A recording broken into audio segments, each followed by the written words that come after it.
भाई आज सारा दिन एक ही सेटअप पर काम करा। उस काम करने के बावजूद मार्केट ने हमारा स्टॉप लॉस ट्रिगर करा और सडन एक टारगेट, बड़ा सा टारगेट हमको दे दिया। ठीक है, सब कुछ चल के इस ट्रेड में लाइव आप लोगों को दिखाएंगे। Hey guys, welcome back to one video. हम लोग आ चुके हैं नए मजेदार से ट्रेड एनालिसिस के साथ और लाइव आज ट्रेड को हम बाय करेंगे। अपने हर कंटेंट में हम अपने लाइव ट्रेड को बाय करते हैं और सब आपके सामने एक्सप्लेन रखते हैं कि हमारा कितना प्रॉफिट लॉस हुआ। ठीक है, तो आज भी हम इस ट्रेड को बाय करेंगे, इसके पीछे का कंप्लीट लॉजिक बताएंगे। यहाँ पर हमारी स्ट्रेटेजी कंप्लीटली वर्क की, इसलिए हमें कोई अफसोस नहीं है। लेकिन हमारा स्टॉप लॉस ट्रिगर करने के बाद इतना बड़ा मोमेंटम हमारी टारगेट की दिशा में आया कि हम देखकर बिल्कुल चौंक गए। लेकिन हम अपने डिसिप्लिन पर बने रहे, हमने कोई ओवर ट्रेडिंग नहीं की। उस ट्रेड के ऐसे हिट होने के बाद अगर हम एक और ट्रेड लेते शायद हम प्रॉफिटेबल हो जाते, लेकिन हम बिल्कुल भी अनडिसिप्लिन नहीं होना चाहते थे। हमने इसलिए कोई भी अलग एक और ट्रेड नहीं लिया। ठीक है, हम अपने डिसिप्लिन पर बने रहे, पेशेंस रखा हमने। अब ठीक है, लॉस आगे रिकवर होता रहेगा। चलिए कोई बात नहीं, अपने ट्रेड की तरफ चलते हैं बिना किसी टाइम वेस्ट के।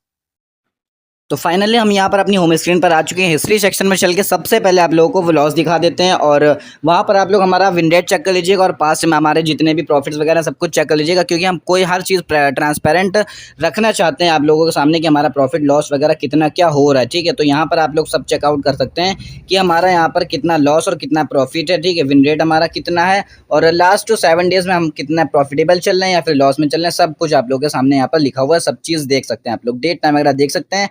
और यहाँ पर जो हमारा $1.75 का लॉस है और हमारा ब्रोकरेज आज का हमारा तगड़ा वाला लग गया, ब्रोकरेज भी $1 के ऊपर चला गया। ठीक है, तो यहाँ पर ओवरऑल हमारा 300 के आसपास का नुकसान लगभग हो गया। ठीक है, लेकिन इस लॉस को हम कर लेंगे रिकवर। लेकिन इस चीज़ की खुशी है कि हमारा स्टॉप लॉस ट्रिगर करते ही मार्केट जिस लाइन में हमने, जिस दिशा में हमने टारगेट को रखा था, उस दिशा में मार्केट ने टारगेट को हिट करके बल्कि और ऊपर तक चला गया। तो हमारी स्ट्रैटेजी वर्क की, इस चीज़ की हमें खुशी होनी चाहिए। प्रॉफिट लॉस तो चलता ही रहेगा ट्रेडिंग जर्नी में, ऐसा कई बार हमें देखने को मिलेगा, फेसेस करने को मिलेगा। तो हमें यहाँ पर घबराना नहीं है और अपने लॉस की चिंता नहीं करनी है। ठीक है, तो यहाँ पर आप लोग देख सकते हैं हम अपने चार्ट्स पर आ चुके हैं। आप लोग को इस ट्रेड के पीछे का कंप्लीट लॉजिक समझाने के लिए यहाँ पर हम सब कुछ ड्रॉ डाउन कर ले, ताकि आप लोगों को बताने में थोड़ी सी हम लोगों को आसानी रहे। सबसे पहले हम बात करते हैं यहाँ पर लाइन्स की। जो स्ट्रेट लाइन है, एक नीली कलर की लाइन है, दूसरी व्हाइट कलर की लाइन है, तीसरी हरी कलर की लाइन है। ये तीनों पास्ट की लिक्विडिटीज़ में हमने खींची हुई है। ये लगभग लिक्विडिटीज़ को यहाँ पर टच कर रही थी। ठीक है, और उसके बाद सबसे पहली चीज़, आप लाल कलर के एक बॉक्स में आ जाइए। जो ट्रायंगल टाइप में लाल कलर का एक बॉक्स बना हुआ है, आप लोग देख सकते हैं कि रेड आउटलाइंड बॉक्स बना हुआ है।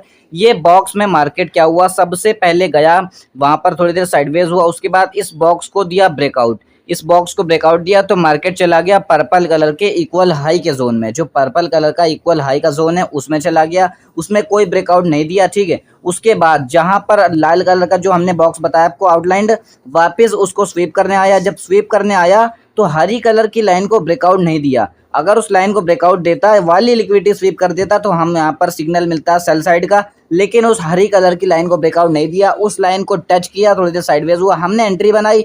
लेकिन वहां पर क्या हुआ, हमारा छोटा सा स्टॉप लॉस ट्रिगर करके मार्केट सीधे चला गया हमारी दिशा की तरफ। यानी कि हमने बहुत अच्छा ट्रेड लॉजिक लिया था। उसके बाद आप लोग देख सकते हैं कितना बड़ा मोमेंटम है। ये 15 मिनट चार्ट फ्रेम का मोमेंटम है। मतलब आप लोग समझ सकते हैं कि यहाँ पर हमारा जितना 2x या 3x का हमारा जो टारगेट था वो यहाँ पर मिस हो गया। ठीक है, स्टॉप लॉस ट्रिगर करने के बाद बहुत ही सिंपल और बहुत ही आसान स्ट्रेटेजी हमने ली थी यहाँ पर।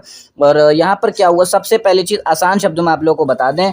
ठीक है, सबसे पहली चीज़ ब्रेकआउट हुआ। ठीक है, साइडवेज का ब्रेकआउट हुआ। ब्रेकआउट के बाद इक्वल हाई पर गया मार्केट, प्रीवियस इक्वल हाई पर गया, इक्वल हाई को कोई ब्रेकआउट नहीं दिया। उसके बाद वापस आया, लिक्विडिटी स्वीप करी।